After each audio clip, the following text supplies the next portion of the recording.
Hey, guys. Hey, Carl. How's it going? Another boring week. I know. I Nothing really. barely had the news on at all Oh, yeah, it's nothing while happening. I was asleep. All I can say about this week is it's been crazy and awesome. So, but in a scary I way. like some of the things that you think are crazy, and I think some of the things you think are awesome are crazy. So, So two great tastes that go great together. Mm-hmm.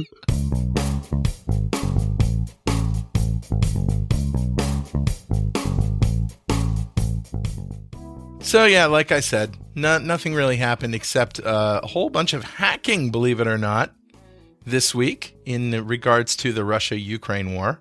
Yeah, we're not surprised, right? No. No, it's been coming for a while. And just for the record, I want to say, I have a dear friend from Kyiv, and we're old friends, and I love this guy to death. And, I told you about his mother-in-law. She is apparently safe in Ukraine, but still, it's just heart-wrenching to know what's going on in there. However, I just wanted to say that we are, we're a hacking podcast. We don't take political stands, but I think the world is pretty much all in agreement, except for Russia and its friends, that this is some serious BS that's going on over there. And I don't mean that like you can't believe it. I mean, it's like seriously wrong. The views expressed by Patrick Hines do not reflect those of this podcast, but I take sides. But they kind of do. But I take sides. I think we're all on the same side. Team Ukraine. Yeah. So yeah, Patrick and I are have very close people we know in Ukraine as well. So Yeah. One of my nicknames in high school was NATO. Wow. Why is that? So I'm very militaristic and very anti-Russian. Actually, let me clarify that. I love the Russian people. I really long for them to have democracy and freedom. Me too. Unfortunately, this is the hard road, but I think there's a chance, there's a glimmer. Maybe it's 20%, maybe it's 10% that when Putin falls, because I think he's going to fall, that our liberal democracy takes its place and the world is a much better place. Man, but that it's would be that so nice. Ukraine is suffering for what potentially could be a better future. But I mean, I think back to Star Wars, like the Ewoks have come out of the woods. You know what I mean? Like that's what I keep feeling. Like, it's like the The Ewoks were pretty badass, by the way.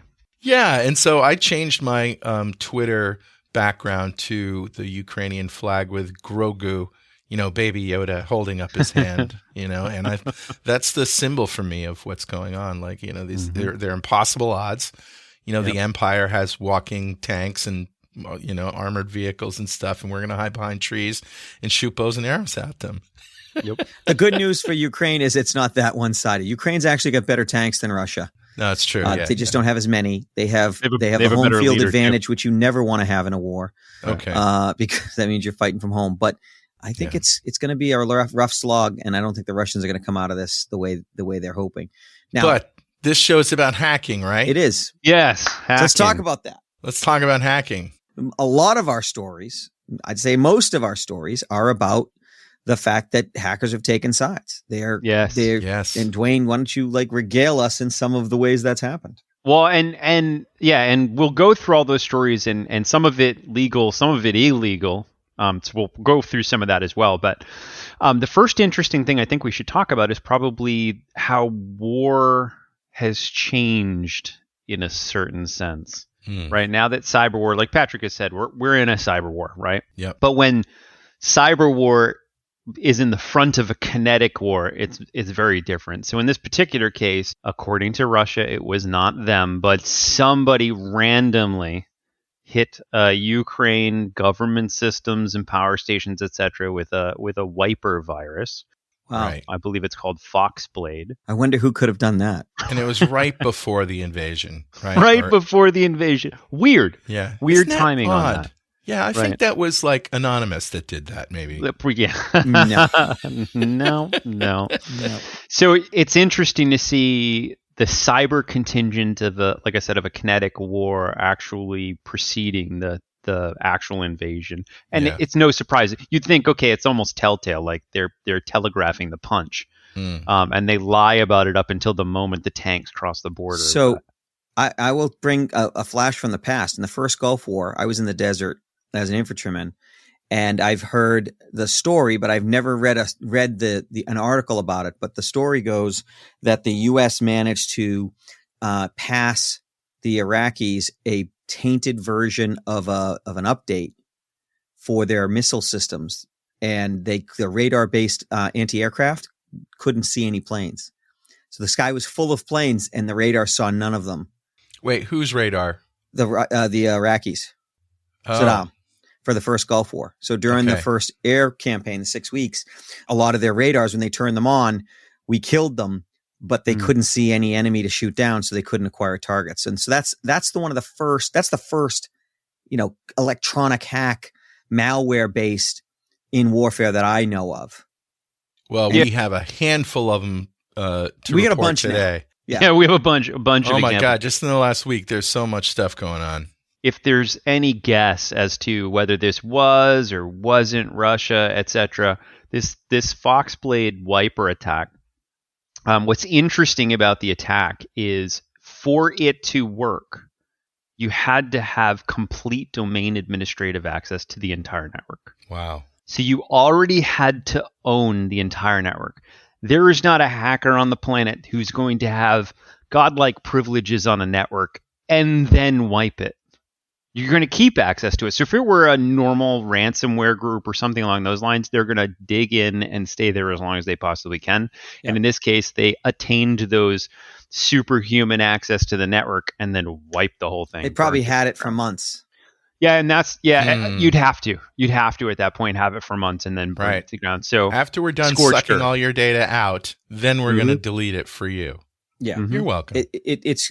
I think it's as credible that the Russia says they didn't do it as that where they said they were retreating just before they attacked. Right. Or that this is a peacekeeping mission. Exactly. Exactly. Yeah. So let's talk about some of the amazing things. So the Ukrainians are organizing volunteers into units to do hacking.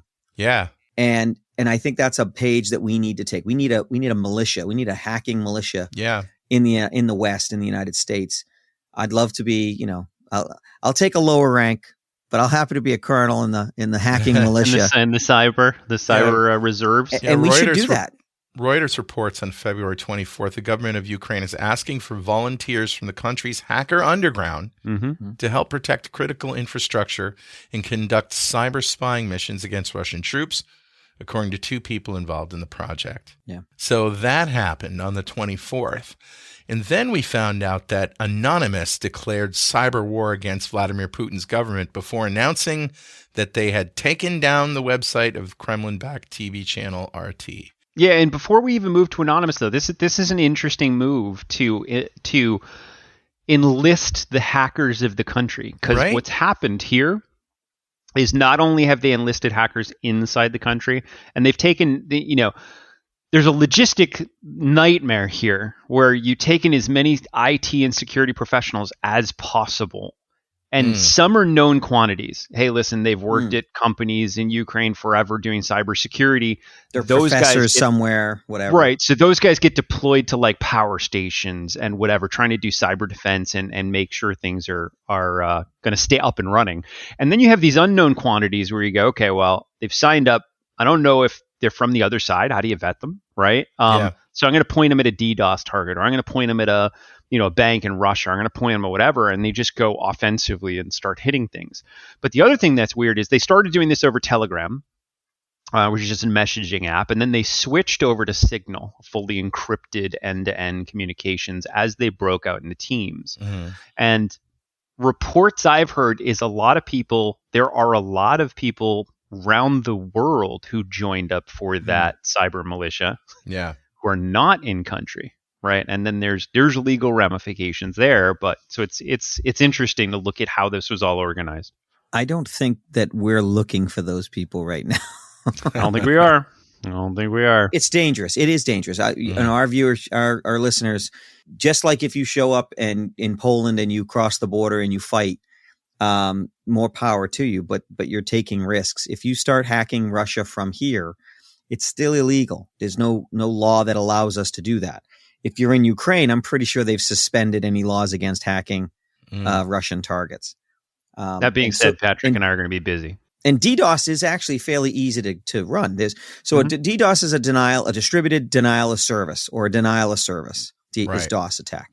A DOS attack is when you throw as much traffic at a site so that it can't handle it. And by that, he means imagine 1,000, 1 million people all in a room with laptops that are all hitting the Google button at the same time, right? Millions and millions and millions of them. But Google can handle it. No, I know, but I mean that's what he means by throwing. Yeah. They have bots that do this. So one bot can represent hundreds, maybe thousands of clients. So Dwayne, is LOIC still the state of the art? Not state of the art, but it's still viable. Depends on the systems and how they're mitigating and that sort of stuff. So there's a software called LOIC. It's low orbit ion cannon that you can run on a bandwidth, a broadband connection, and you can throw a lot of traffic. You can do a lot of damage. And if you're running a website that has mitigation, then you'll get mitigated. But that's expensive. It's not easy to do. It's not something that just comes automatically with your GoDaddy $12 a month hosting. And this is an important distinction, because your GoDaddy $12 a month hosting, that website, they're not expecting a Google style traffic, right? They're expecting you and your grandmother in the first one week, VM. and then and maybe 100 people, maybe 200, maybe a couple hundred at the same time a day, right? Whatever, or simultaneous. Yeah. But so they don't put a lot of resources at it. You have to throw resources on the server side, more memory, more machines, all of that stuff in order to handle a load. And most people that just put up websites, they have no idea. DOS attacks are asymmetrical as well, because if I do a DOS attack where I make a full request, I'm going to get packets back. But if I only do half of the conversation and cause the web server to spin up a session and allocate a port, but I never complete the request, I've made you do all the work without me receiving any bytes back. And then I just do a different one, and then another one, and then a different one. And you're using memory until you get a memory crash and threads. So the number of CPUs and the number of whatever, there's a finite number of pathways, or simultaneous pathways to handle clients.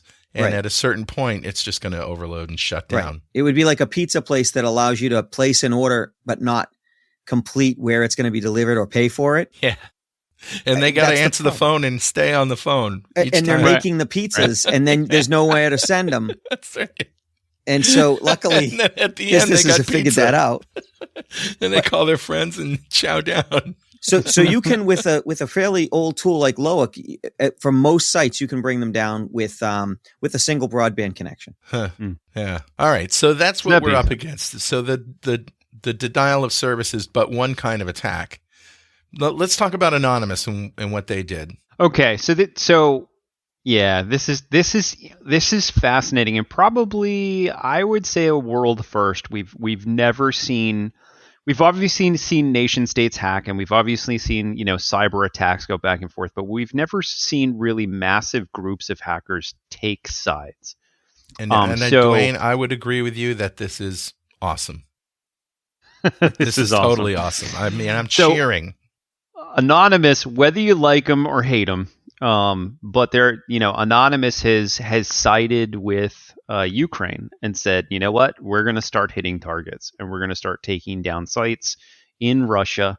And just in general, Anonymous usually causes a lot of havoc and mayhem. Yeah. Anonymous hacking group has sided with Ukraine. Yes. Which is interesting to see, because oddly enough, you won't see a lot of.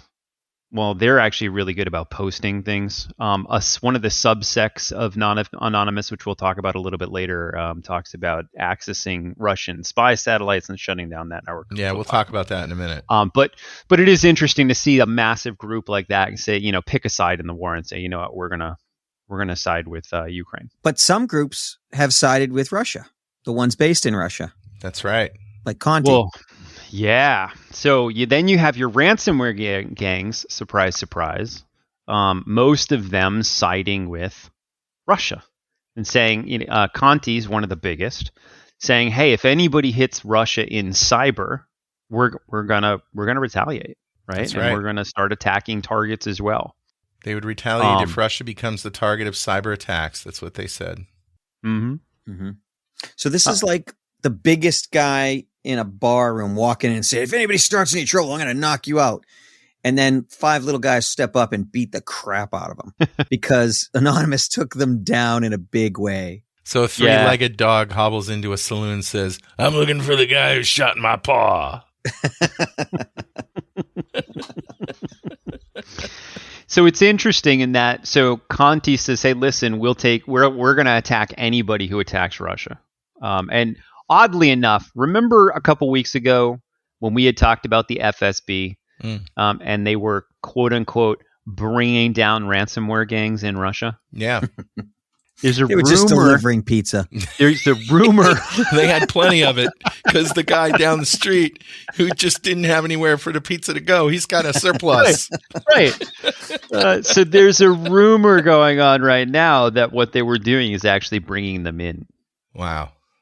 So that they could have more access and defend Russia, because Russia knew this was coming, right? So they weren't actually, So it'll be interesting to see what actually happens. But You're going to talk about how Conti got owned? yeah, so Conti right now, and listen, we're reading these news articles as they're coming, and it's obviously not New York Times vetting of every single thing that happens. So we're trying to read the tea leaves and see what's going on. But whether it was a sect of Anonymous, or whether it was, there's another rumor going around that it was actually one of the Conti's own internal engineers / hacker guys, got mad at the stance of standing with Russia, but all of their data was now released. So hundreds of thousands of email communications, their command and control structure was released. Active active connections into companies. So all of the entirety of Conti right now, all of their financials, which by the way, I think the recent figure was they've pulled $2.2 billion over the last 6 years. Did the decryption keys get released? Decryption keys have been released. I saw that this morning. I saw a news article saying that there's companies now with the decryption keys. They've read through enough of the communications to pull decryption keys and start releasing tools. Wow. So it's interesting how, even an organization that big, which they're massive, they entered in the war on government. Speaking of rumors, tell me about this letter of marque that somebody's calling for. This is a fascinating story.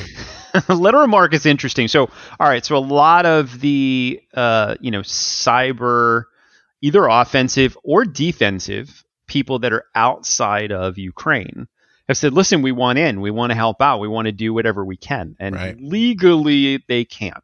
Legally, I can't hack Russia because that would be, that's not a good move. And there's a couple reasons why that's not a good move, but we'll talk about that in a second. But a lot of people have been calling for what's called a letter of marque, or a letter of marquee. Marquee. Yeah, marquee. But it's spelled MARQUE. Right. So a letter of marquee was, it dates back to, what was it? Fancy times. Looking for Middle Ages. Yeah, fancy times. It's like privateers. From the Middle Ages to the 19th century. 1618. Yeah, about that time frame, 1618, 1620. But what the letter of marque gave you the ability to do as a normal citizen was to become what's called a privateer. And then that's as not a a pirate, but no. But there's pirates are involved in this story. But go ahead. Yes. So as a privateer, you could then act on behalf of the government. State. Yeah. Right. The state to then go and hunt down pirates or do whatever it is, right? Well, in America, that's what they did. And around the Chesapeake Bay area, the privateers were hired to go hunt pirates and take their pirate ships and take all their booty and stuff. Bounty hunters. Yeah, they're bounty hunters, right? But they're not. They're not under a direct order, as Dwayne said. They just had this letter of marque. The British did it quite a bit as well. Yeah, right. Even in the War of the Wars. So it's interesting to take something from the 1600s. But is it legally binding to protect an American citizen from American laws? I don't think it is. Well, but I mean, what's going on is that the hackers are asking for this letter of marque from Ukraine, right? Yeah, but that doesn't change where you are. No, it doesn't. But it's interesting. So you could enter into the Foreign Legion, right? And you have to be You have to become a citizen of France, I believe, to do that. So much red tape. We just want to take Right, down I'm just freaking saying, Russia. I Just know. saying. So it's interesting. I agree with Patrick. At some point, Yeah. there needs to be some form, whether maybe it's even just a cyber reserve. So if you had a satellite connection and you Yes. got in a boat and you Yes. flagged the boat with Ukraine and you had a letter of marque and you went 50 miles off the coast or 100 miles off the coast, you could be effectively in Ukraine and you could do whatever you want in your international law. And you are now bound by the laws of Ukraine. And then you'd be in the clear, I believe. And this is me, not a lawyer, saying that. Yeah. But I think that you're still subject to the laws of the United States while you're in the United States. But it is interesting. It is very interesting. It brings up an interesting argument, though. Like, okay, none of us have the ability to, pick up a rifle and go run and help out in some way. But a lot of us do have some pretty sophisticated offensive cyber capabilities. Yeah. And here's the problem. The letter of marque was interesting in the 1600s because if you were engaged in hunting down a pirate, you weren't going to interfere with a British naval ship that was Right. trying to do the same thing. It gave you what, diplomatic immunity, I guess, or just immunity in general? It did, but the Deputized thing you. is, like, if I were a privateer and I saw a British Navy ship bearing down on a pirate, Right. I wouldn't maneuver my boat in the way. In cyber, it's hard to know, and this is one of the other arguments to the other side of the other side is, listen, I get it. Like, our team probably has the ability to take down many, many Russian sites, Yeah. but we don't know if CIA, MI5, GCHQ, we don't know if any of those teams are in there getting data that they can then push off, right? Right. So you go in and you start taking down these sites, or you start saturating internet You lines, might or you screw start them up. right, and you might be screwing intel that's then going to the good guys, and that's why it needs to be more organized than, hey, we're going to give you a letter and say, Go go hack nuts. a random target. Best Wow. of luck. We need a cyber militia in the United States, in the West in general. I hope this is a wake-up call so we get one. It's interesting you say that, though. I was talking to my team about it. My team was like, you know what? I believe there is.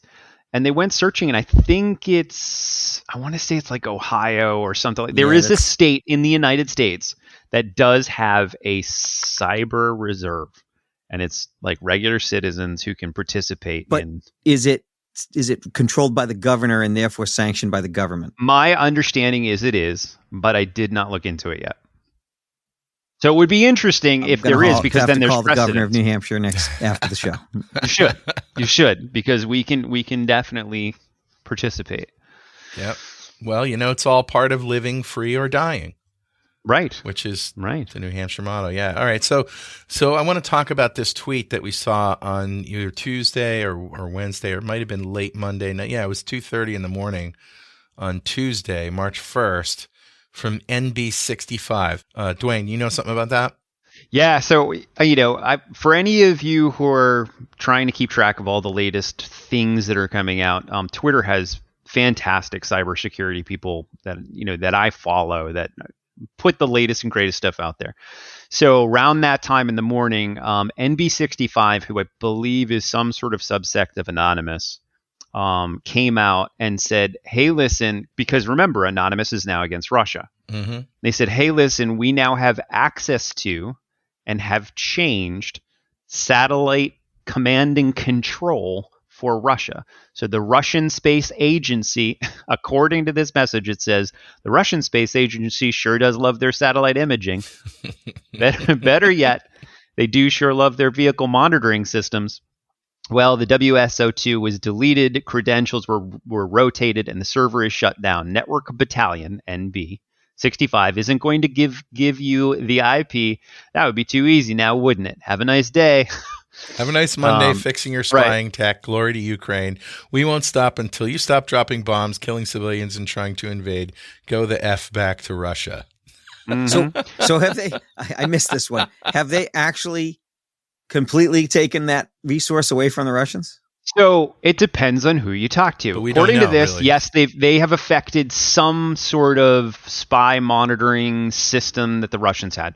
The Russians have responded and said, no, those guys are morons. They haven't done anything. We still have access to all of our spy satellites, as you would expect them to say. Right. And then they said, if anybody were to do something like that, we would be pretty pissed off and we're coming after you. Yeah.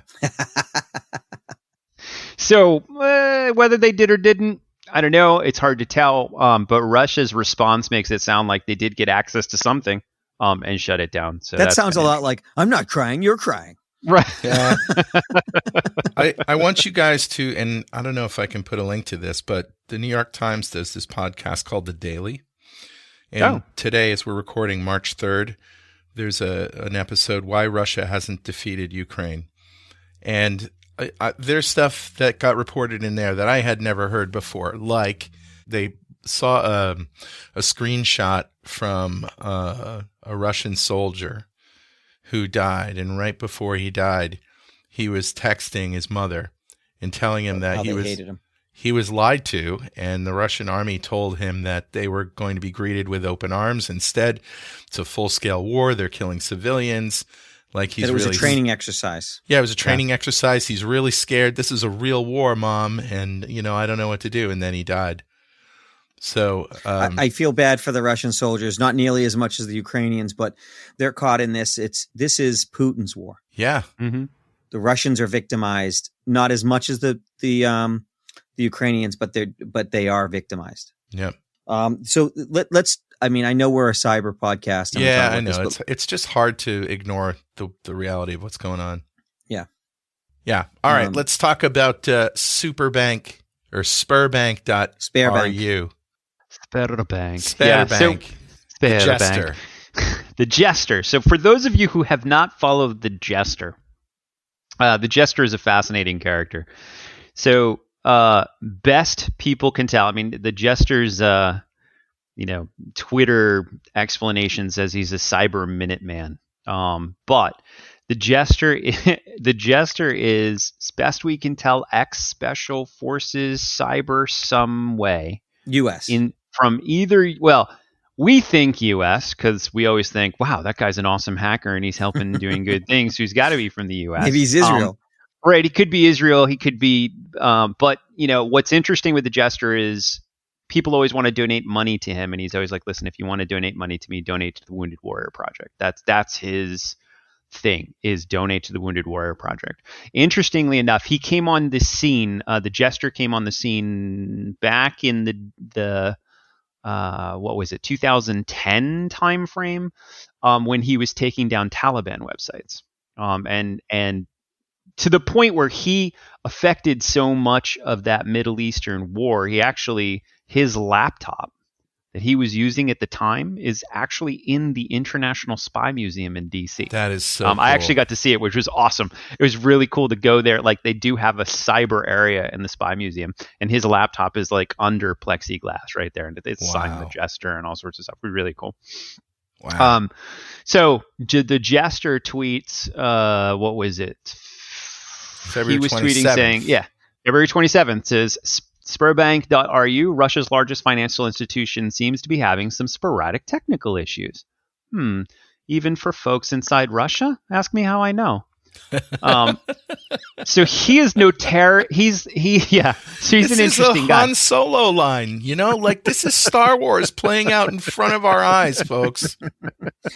Star Wars is a pretty dark story. Yeah. Well, but it's a story of redemption, though. Yes. Ultimately. Yeah. What's funny is you say that is a Star Wars line. He also said, he tweeted today, "Sorry for the mess," and it's a quote great. right out of the literally a Han Solo line. Yeah.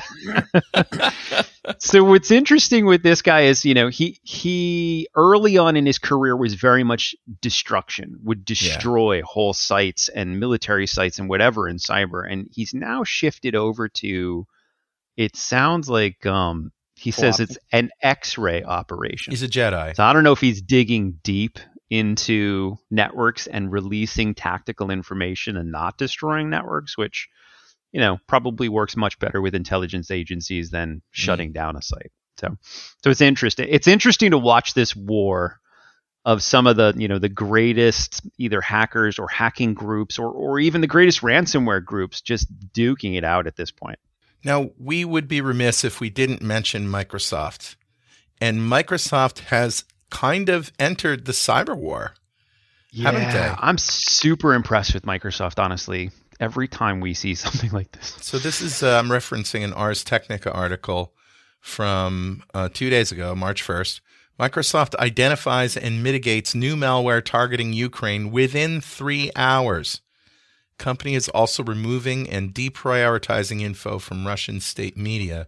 And that's just the tip of the iceberg. We're also going to link to their white paper from February 28th by Brad Smith, Digital Technology in the War in Ukraine, where they're talking about, what their plans are and what their positions are in protecting people from cyber attacks and state-sponsored disinformation and humanitarian aid and protection of employees.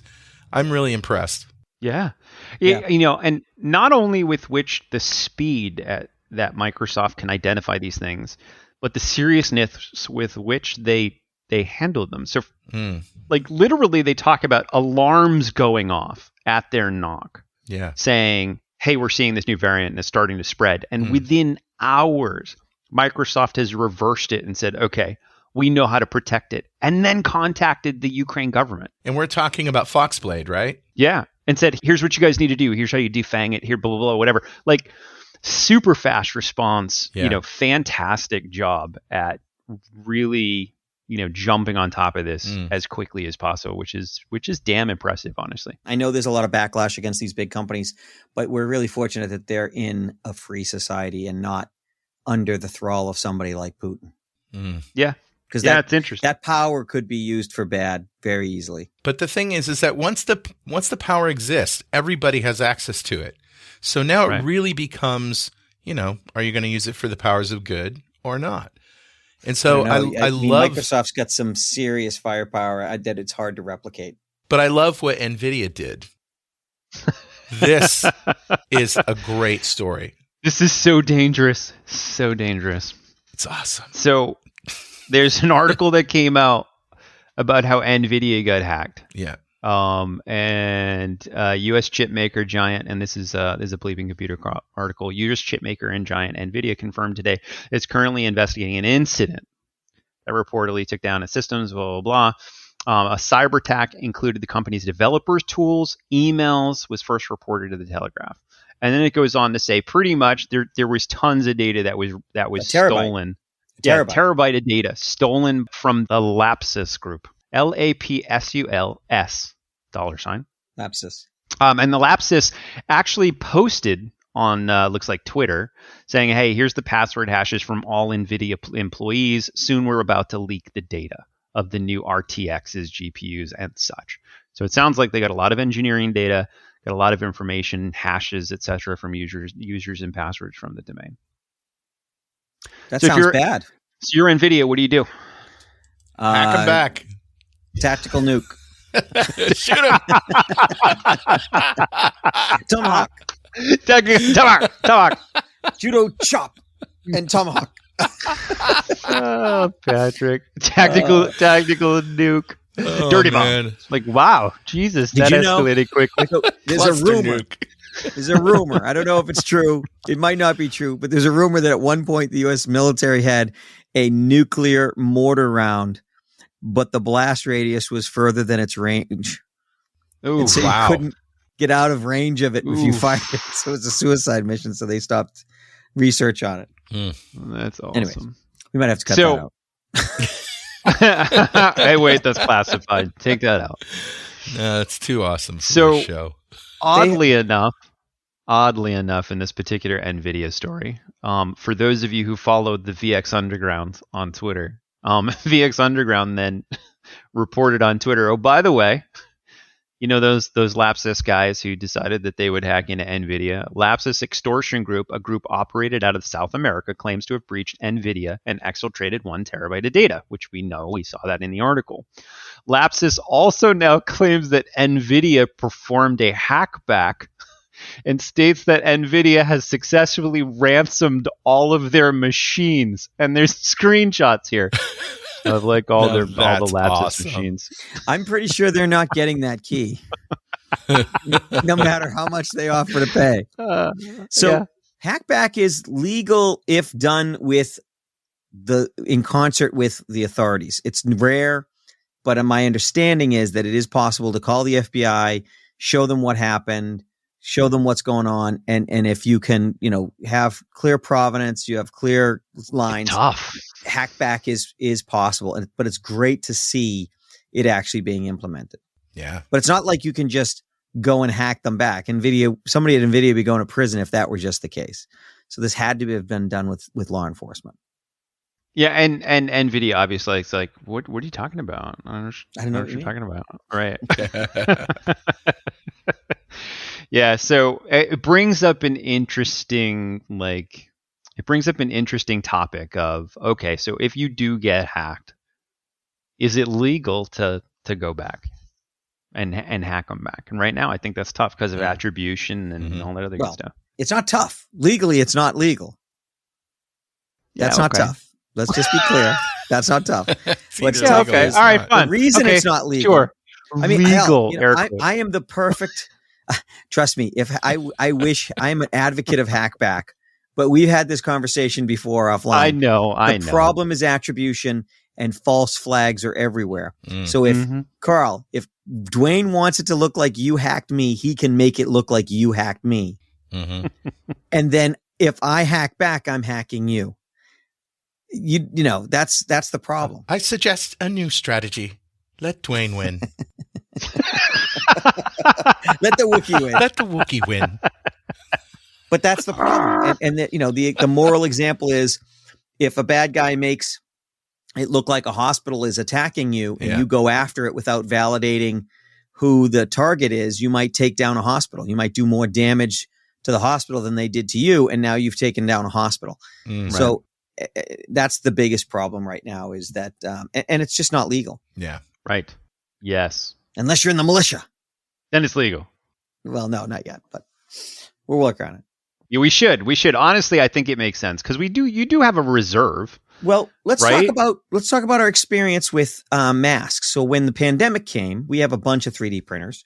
We wanted to help. So we went online and we found, Dwayne found patterns to print 3D print really good masks. And so we started printing them. We started producing a lot of them, and we gave them to the Postal Service in New Hampshire. We equipped a lot of the post offices in New Hampshire. And then we started to try to deal with hospitals because they had the most critical need. And we approached 2 hospitals, and both times nothing, because we gave them samples and we were looking for feedback, and they just couldn't get out of their own way. They just couldn't handle it. And so we thought, well, the government should prepare for this and have someone in charge of, like, if this happens, we should be doing something. We should, get them known entities ahead of time. Well, the same thing is true of hackers. The problem is when there's an emergency going on, nobody's in charge of this. And so nobody can organize it, and no one's done any of the vetting. But if we do all that while we're in peacetime, then when there's a real bad situation, we can actually go for it. I'd rather have them hacking out than hacking in. And I think that's what you're seeing with Ukraine right now, is they're saying it's a logistics nightmare.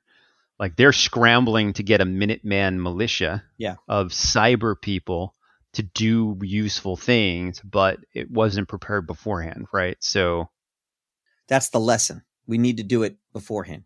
So I have one more Jedi story for you guys, which is, remember we were talking about Conti, Yeah. Their internal chats were leaked after siding with Russia. 60,000 internal messages belonging to the Conti ransomware operation were leaked after the gang sided with Russia over the invasion of Ukraine. Awesome. That's awesome, Dwayne. You say that like I did it. Well, no, but I mean, where were you on the night of? I agree. It's awesome. Whoever did that. Yeah. It's just great. I mean, we're seeing Star Wars playing out in front of our eyes here. Oh, it's so crazy. It is so crazy. So is anything else? I think we're running low on time. There's one more thing from CyberKnow. 2022 Russia-Ukraine war, a cyber group tracker.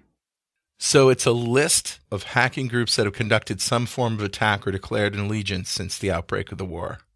And it's large. It's large. Like, I'm surprised there are so many groups taking a stance at this point. Yeah. Especially seeing what's happened to Conti, but I mean, you've got like Against the West, or ATW, there with Ukraine. Right. Belarus Cyber Partisans, there with Ukraine / Free Belarus.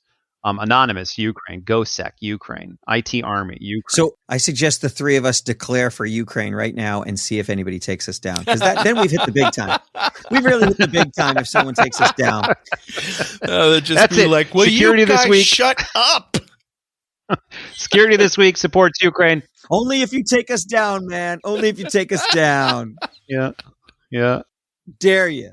Dare you. All right. Well, our hearts go out to the Ukrainian people, and man, they have so much heart. They're throwing themselves under tanks and just blowing up roads and trying to stop the army. It's really, I have advice. really amazing. I have military advice, guerrilla advice that is absolutely practicable, and that is something and everybody should use. So you see a lot of pictures of the civilians in front of vehicles and, standing in front of vehicles. If everyone had a few caltrips are easy to make. It's pretty much nails. So basically imagine a jack. Remember Jacks, the game Jacks? Yeah. Imagine those with nails on the ends instead of little nice, nodules. ends. Yeah. If you take a couple of nails and make a jack out of that, a caltrip it's called. Okay. And you put it under the tire of any parked military vehicle, it'll pop the vehicle when they roll over it. Yeah. But you can put it in place in any kind of, if you can get close enough to the vehicle to hit the hood, you can throw a caltrip or two underneath the tires, and then they can't move if they got all flat tires, at least not far. See, I'm usually giving hacking advice, and now Patrick's giving guerrilla warfare advice. Yeah. So. And the other thing is laser pointers. We should never point a laser pointer at a plane or at a vehicle unless it's Russian and attacking Ukraine. Yeah. It's funny you're saying that. I was thinking, what if you got like 200 laser pointers and taped them together and turned them all on? That would that cook someone's retina? All the cats in the world would be like, "What the hell is that?" Oh, you could lure a giant cat to come and destroy the Russian army. That's awesome. We should definitely. All right, guys. On that note, thanks a lot. Thanks for helping me feel better after a week of really depressing news and uplifting news. I gotta tell you, no doom scrolling. Yeah. All right. Well, we'll see you next week.